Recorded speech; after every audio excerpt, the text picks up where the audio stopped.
मैं यकीन के साथ में कहता हूँ कि 20 नहीं, मैं 35,000 से आगे में मैंने मेरी लीड बढ़ गई है, क्योंकि मैं 5 साल काम करता रहा, लोगों के बीच में रहा था।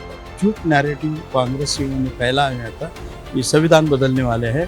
पूर्व विधायक जो थे नितिन राउत साहब, 5 साल के कार्यकाल के अंदर में कभी लोगों को उन्होंने लोकार्पित नहीं किया, और वो वैसी चीज़ें, तो ये सभी बातें हैं जनता को पता चली। नागपुर शहर की उत्तर नागपुर सीट में कांग्रेस और भाजपा के बीच में सीधा मुकाबला है। बीते 2 चुनावों विधानसभा चुनावों का जो यहाँ पर नतीजे रहे हैं वो भी बड़े दिलचस्प रहे हैं। 2014 में यहाँ पर भारतीय जनता पार्टी के डॉक्टर मिलिंद माने की जीत हुई थी, लेकिन 19 में उन्हीं की हार हुई थी कांग्रेस के प्रत्याशी डॉक्टर नितिन राउत के सामने। और अब 2024 में दोनों उम्मीदवार फिर एक बार सामने हैं। भारतीय जनता पार्टी के प्रत्याशी डॉक्टर मिलिंद माने हमारे साथ हैं। सर, ये बताएं किस तरीके से चुनाव है, किस तरीके से चुनाव प्रचार आपका चल रहा है और कितने कॉन्फिडेंट हैं आप? क्या इस बार टक्कर देने की स्थिति में भारतीय जनता पार्टी है 2019 के अगर चुनाव परिणामों को देखें तो? यकीनन इस बारिश की जो स्थिति है समूचे उत्तर नागपुर विधानसभा क्षेत्र की, वो काफ़ी हमें अनुकूल नज़र आ रही है, क्योंकि मतदाताओं की पॉजिटिव लैंग्वेज है, बॉडी लैंग्वेज है। कार्यकर्ता बड़े उत्साह के साथ में भिड़े हुए हैं, और कार्यकर्ता और मतदाताओं के बीच में जो कन्वर्सेशन होता है, उससे हमें ये पता चल रहा है परिस्थिति ग्राउंड पे अच्छी है। उसके पीछे का यह कारण है कि पूर्व विधायक जो थे नितिन राउत साहब, उनको 20 साल मिले उनके करियर के अंदर में, और 4 बार उत्तर नागपुर के ही लोगों ने उनको विधानसभा में चुन कर भेजा, लेकिन उनकी आशाएं जो थी उनसे, वो उस पर वो खरे नहीं उतरे। सबसे महत्व की बात, वो 17-18 साल मंत्री रहे, विविध खाते के मंत्री रहे। पिछले बार तो कैबिनेट भी मंत्री थे, साथ में पालक मंत्री भी थे, नागपुर जिला के थे। उसके बावजूद भी उन्होंने उत्तर नागपुर का जो विकास समूचे ढंग से करना चाहिए, जो बेसिक इंफ्रास्ट्रक्चर जो है डेवलपमेंट के लिए, वैसा प्लान करना चाहिए, उन्होंने बिल्कुल प्लान नहीं किया है। और कोई भी यानी ऐसे ही छोटी छोटी बातें उन्होंने लाए, और उसको भी उनकी 5 साल के कार्यकाल के अंदर में कभी लोगों को उन्होंने लोकार्पित नहीं किया, और वह वैसी चीज़ें, तो ये सभी बातें हैं जनता को पता चली, और जनता के अंदर में नाराज़ी थी। इस नाराज़ी के कारण पॉजिटिव रिस्पांस मिल रहा है। लगातार तीसरी बार है ये 2014 से कि जब आप नितिन राउत के सामने हैं। इस बार उत्तर नागपुर की सीट पर उम्मीदवार को लेकर भारतीय जनता पार्टी की तरफ से कहीं ना कहीं कन्फ्यूज़न दिखा। आपको लेट उम्मीदवारी का ऐलान हुआ, पहले से निर्देश नहीं मिला कि आपको चुनाव में जाना है, चुनाव तैयारी करना है। आपको लगता है कि कहीं ना कहीं इसका असर पड़ सकता है जनसंपर्क की दृष्टि से, मतदाताओं तक पहुँचने की दृष्टि से? पहले समय मिल जाता तो बहुत अच्छी स्थिति में आप होते, पार्टी होती यहाँ। वैसा कुछ नहीं था, मुझे पहले से ही सिग्नल दिए जा चुके थे, और मैं मेरे हिसाब से पूरी तरह से काम पे लगा था। मैंने कोई भी एक भी दिन गंवाया नहीं, यानी मैं 3 महीने से काम पे लगा था, और 3 महीने से लोगों के साथ में मेरा संपर्क तो टिकट मिलने के पहले हो चुका था मेरा, कुछ बचा नहीं था। अभी बाकी की जो है मैं फॉर्मेलिटीज़ कर रहा हूँ, जो चुनाव के दरमियान में करना पड़ता है, एक समअप करना पड़ता है, वही एक कार्य कर रहा हूँ। मैं पूरी तरह से आश्वस्त था कि टिकट मुझे मिलना है, क्योंकि जो पार्टी के अंदर में जब टिकट का चयन करने की प्रोसेस होती है, तो उस पर हर प्रोसेस के अंदर में मेरा नाम जो है अच्छी जगह पर ही था।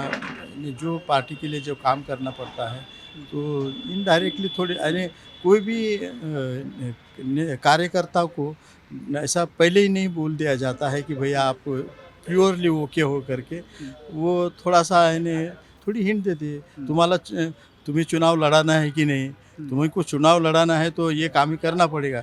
इसका अर्थ ही ये है कि उनके नज़र में हम हैं, तो हम काम पे लगे हुए हैं। लेकिन आपके बारे में जो विरोधी उम्मीदवार हैं वो ये प्रचारित कर रहे हैं कि आप जब चुनाव रहता है तब एक्टिव हो जाते हैं। 2019 में आपने चुनाव लड़ा, उसके बाद से जब आप चुनाव हार गए तो उसके बाद में चूंकि आप डॉक्टर हैं तो जनता से आप कट गए, प्रैक्टिस में बहुत ज़्यादा फोकस हो गया, जबकि एक नेता को 24/7 मतदाताओं के बीच में, जनता के बीच में रहता है।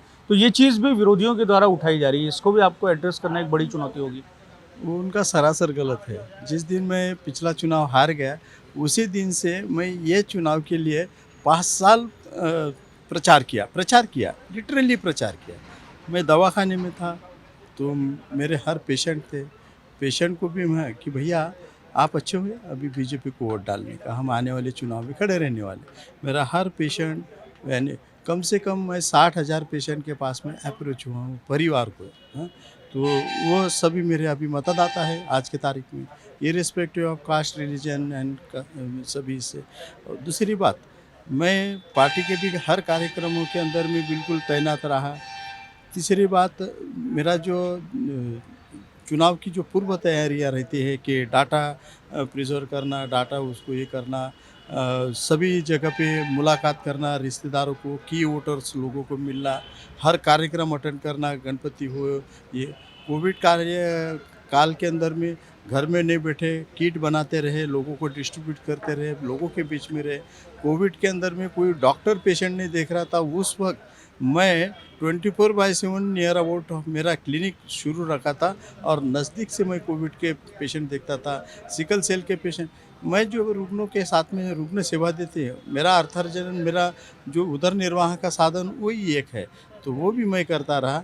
मेरा प्रचार भी करता है और पेशेंट अच्छा जब होता है ना तो वो थैंक्स देता है, और फिर वो थैंक्स के मूड में जब रहता है तो हम उनके पास में भैया ये बात है। और मेरा क्लिनिक ही मेरा ऑफिस भी है।